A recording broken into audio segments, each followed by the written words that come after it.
Honda's next electric vehicle will be a plug-in hydrogen fuel cell CR-V.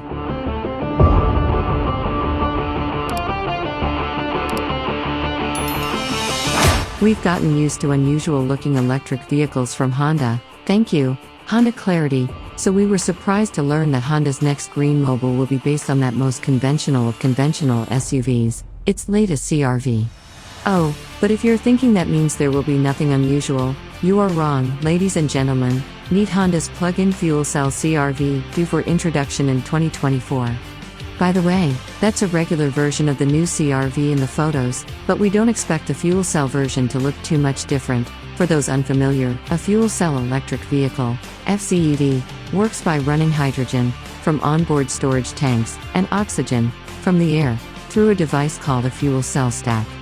The hydrogen and oxygen combine to form water, a process that produces electricity, which is used to power an onboard electric motor that moves the car. The water dribbles out of the FCEV's tailpipe, the stack replaces the battery in a regular, plug-in EV, so, instead of charging the car, you fill it up with hydrogen, sort of like how you put gas in your regular car. Other recent FCEVs include Toyota's Mirai sedan, the Hyundai Nexo SUV, and Honda's now discontinued Clarity fuel cell, above, red. Haven't heard of them? That's because they mostly were limited to Southern California, the only part of the country with even a nascent hydrogen refueling infrastructure. We have quite a bit of experience with FCEVs, having just spent a year with a 2021 Toyota Mirai. Our biggest complaint was, shocker, that minuscule refueling infrastructure, which wasn't helped by stations that were broken or out of fuel. We saw improvements during our year with the car, but still regarded the fueling technology as not quite ready for prime time. And, again, you can't really leave California. Honda has found a way to address most of that, and that's where the unusual plug-in part comes in. Existing FCEVs have a small battery that works as a buffer, absorbing excess power produced by the stack and providing extra power for acceleration, much like the battery in a non-plug-in hybrid, but, again, it's juiced solely by the onboard fuel cell stack. The fuel cell CR-V will have a larger battery, one that can be plugged in and charged from an external source, just like a plug-in gas-electric hybrid such as the Toyota Prius Prime or, defunct, Chevy Volt. Actually, that analogy works perfectly. The plug-in FCEV is to existing FCEVs what plug-in hybrids are to standard hybrids. While Honda hasn't made any announcements about battery-only range, we would imagine it would have to be enough to power the car for several miles, just like a FEV. Incidentally, Honda is not the first to develop this technology. Last year Stellantis announced a plug-in FCEV commercial van for Europe, but Honda will be the first to sell it in North America. As former FCEV drivers, we see several advantages.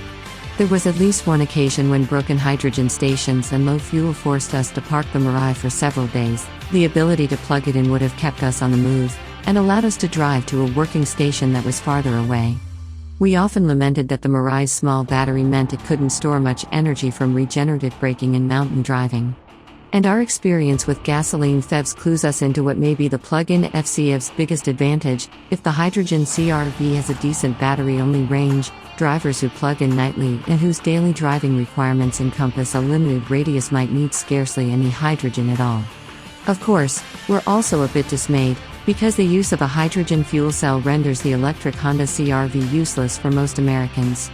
Of the 50-odd public hydrogen fueling stations currently operating in the US, all but one are in California. The straggler is in Hawaii, on the Big Island, of all places.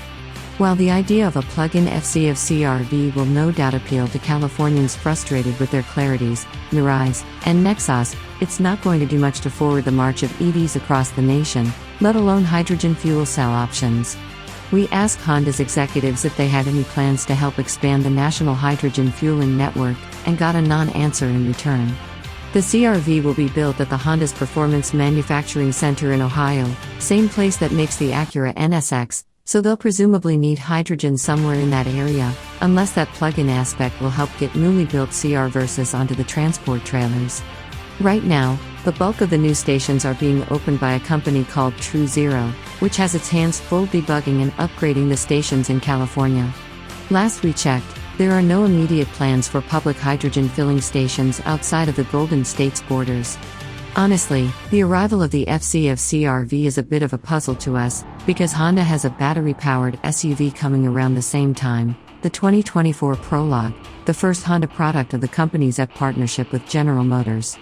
And, of course, there's the lovely little Honda E, deemed too small for the US market. Honda is also working on solid-state batteries, which promise big increases in energy density, more power in a smaller package, though that technology is still a few years away from its retail debut. Our best guess is that the FCF CR-V is more of a test bed to give Honda more real-world data in its long-term quest to foist hydrogen to the fore. In Japan, the government is putting influence and money behind the hydrogen infrastructure, but the United States is betting on batteries. We see hydrogen's future in big trucks, since it solves the problem of them having to carry big, heavy battery packs, and we know Honda agrees. Still, having rather enjoyed the concept of our Mirai, electric car quietness and cleanliness with gasoline-like fueling speed, and seeing the advantages of a plug-in battery, we think Honda's plug-in fuel cell CR-V will be an interesting new take on the technology.